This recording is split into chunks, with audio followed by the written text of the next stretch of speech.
Success. പോയ കാര്യം double okay. ശരിക്കും? അതെ, വെറും റോളല്ല, സെൻട്രൽ ക്യാരക്ടറാ. എന്ന് വെച്ചാ ഹീറോ. എന്റെ പ്രാർത്ഥന ദൈവം കേട്ടു. സത്യം പറഞ്ഞ ഇതെങ്കിലും ഒന്ന് നടന്നു കിട്ടണേന്നായിരുന്നു എന്റെ പ്രാർത്ഥന. സന്തോഷായി. ഈ പടം ഇറങ്ങിയ ഞാൻ വേറൊരു പൊസിഷനിലെത്തും.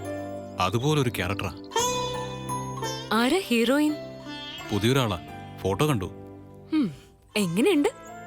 പോരാ, നിന്റെ അത്രയും ഭംഗിയില്ല. എന്നാ സംവിധായകനോട് പറഞ്ഞാലോ, അവളെ മാറ്റി എന്നെ നായികയാക്കാൻ. എനിക്ക് പ്രശ്നമൊന്നുമില്ല. നമ്മൾ നല്ല കോമ്പിനേഷൻ അല്ലേ. പടം ഹിറ്റാവാൻ വേറെ ഒന്നും വേണ്ട. ഹിറ്റാവും. ഏട്ടൻ വലിയൊരു നടനാവും. കാരണം എന്താണെന്നറിയോ? നീ ഇപ്പൊ ഏത് കാര്യത്തിനും പോസിറ്റീവ് എനർജി എനിക്ക് ഫീൽ ചെയ്യുന്നത്. നിന്നോടുള്ള ദേഷ്യമൊക്കെ മാറി ആ സ്ഥാനത്ത് പ്രേമം വന്നതോടെ എൻ്റെ തലവര തന്നെ മാറി. എനിക്കിപ്പോൾ നല്ല ആത്മവിശ്വാസമുണ്ട്. ഏൽപ്പിക്കപ്പെട്ട ജോലി ഭംഗിയായിട്ട് ചെയ്യാൻ പറ്റുമെന്ന്. ഒരു ഭർത്താവിൽ ആത്മവിശ്വാസം ഉണ്ടാക്കാൻ ഭാര്യയ്ക്ക് കഴിഞ്ഞാൽ ആ ജീവിതം സക്സസ് ആവും. ഒരു സംശയം വേണ്ട. എടുത്തു, മധുരത്തിൽ നിന്ന് തന്നെ തുടങ്ങാം.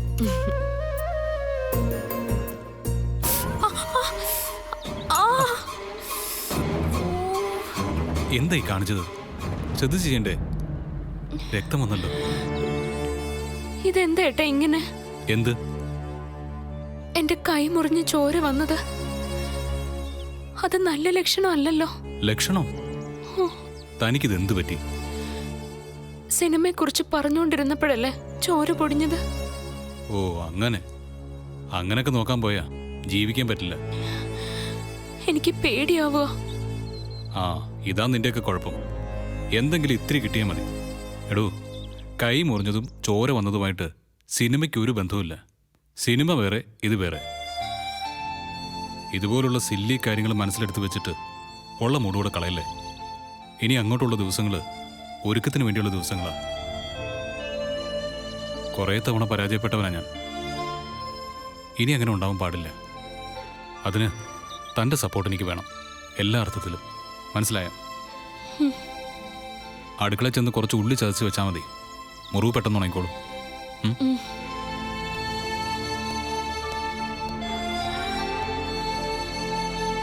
ഫോൺ ചെയ്തിട്ട് എടുക്കുന്നുണ്ടായിരുന്നില്ലല്ലോ. അല്ല, ബാക്കിയുള്ളവരൊക്കെ എവിടെ? മുഹൂർത്തം ആവാറായി. അവര് വരില്ല.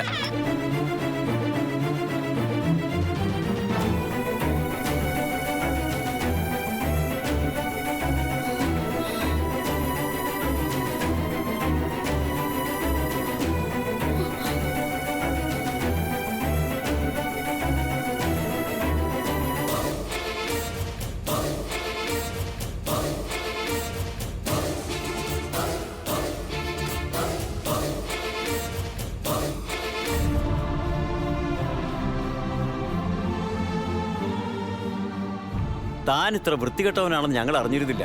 വേറൊരുത്തൻ്റെ കൂടെ അഴിഞ്ഞാടി നടന്ന പെണ്ണിനെ കെട്ടിവെക്കാൻ ഞങ്ങളുടെ മോനെ കണ്ടുള്ളൂ വാസുദേവ.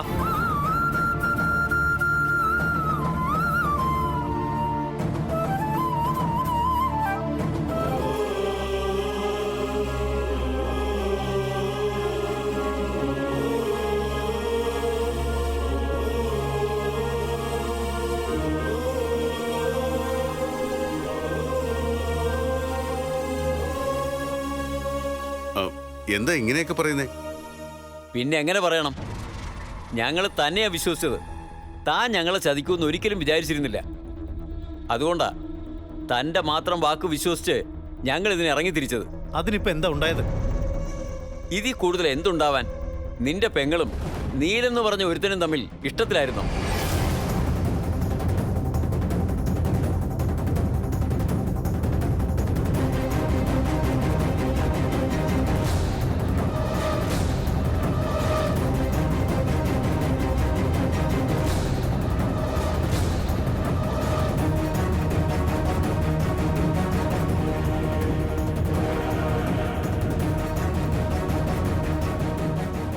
ചോദിച്ച കേട്ടില്ലേ?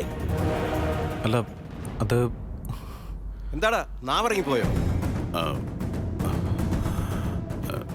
അതൊക്കെ ഓരോ തമാശകള്. തമാശയോ? തമാശ ഞങ്ങൾക്ക് മനസ്സിലാവും. തമാശ. അപ്പൊ ഇതും തമാശ പെടുവോ?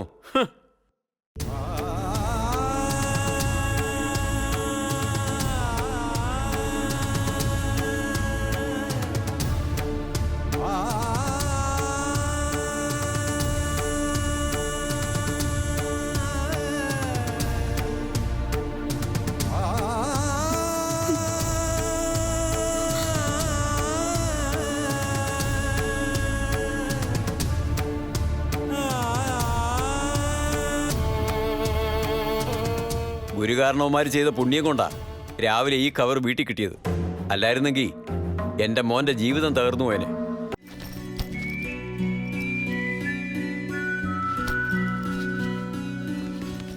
മാനേജർമാരെ ആരെങ്കിലും വിട്ടാ പോരെ? നേരിട്ട് പോണെന്നുണ്ടോ? നേരിട്ട് പോകേണ്ട കാര്യം നേരിട്ട് തന്നെ പോകണം. കോയമ്പത്തൂരാ സ്ഥലം. മന്ത്രിമാരും ഒക്കെ ആയിട്ടുള്ള മീറ്റിംഗാ. കുറച്ച് ഗുണമുള്ള കേസാ. ഉടനെ മടങ്ങില്ലേ? പറ്റിയ നാളെ തന്നെ. മന്ത്രിമാരുടെ കാര്യമല്ലേ? കാണാൻ പറ്റിയ ഭാഗ്യം.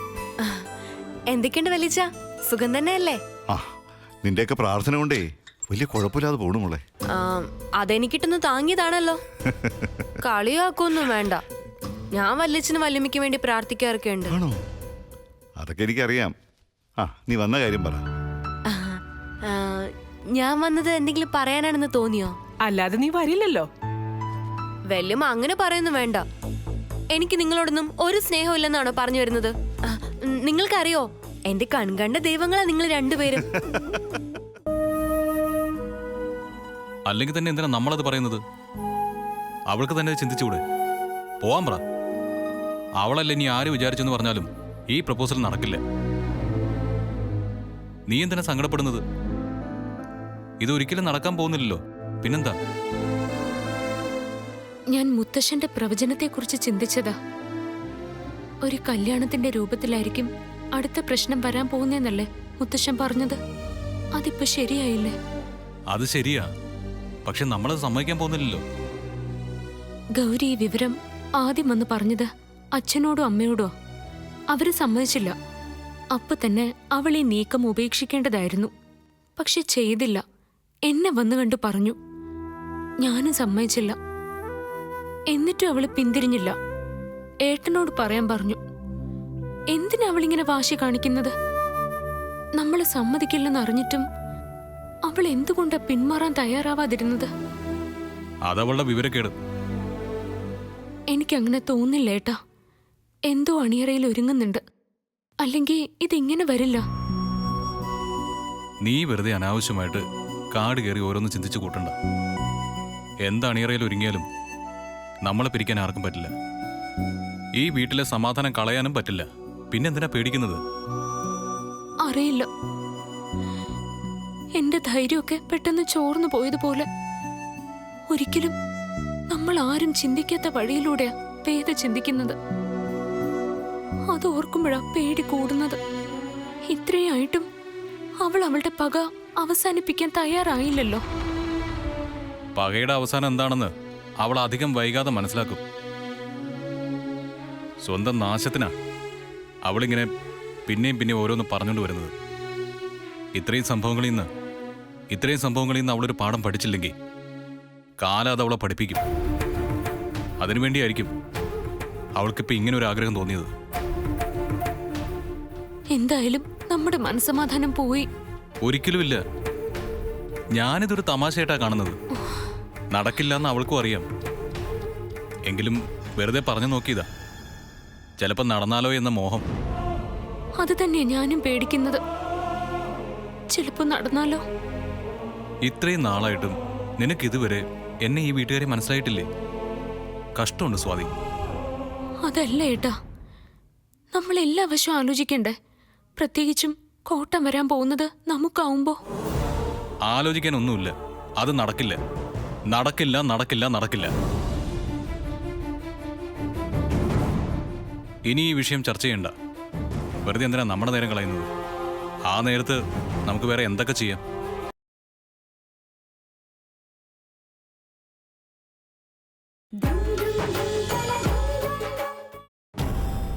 സോഫ്റ്റ്വെയർ എഞ്ചിനീയറെ പോലെ ആയിരിക്കില്ല ഇത്തവണ. എല്ലാം നീല് പറഞ്ഞ് കൺവിൻസ് ചെയ്ത് കൊണ്ടുവരും. ഫോട്ടോ അയച്ചു കൊടുത്ത് കല്യാണം മുടക്കാന്നൊന്നും വേദ വിചാരിക്കണ്ട.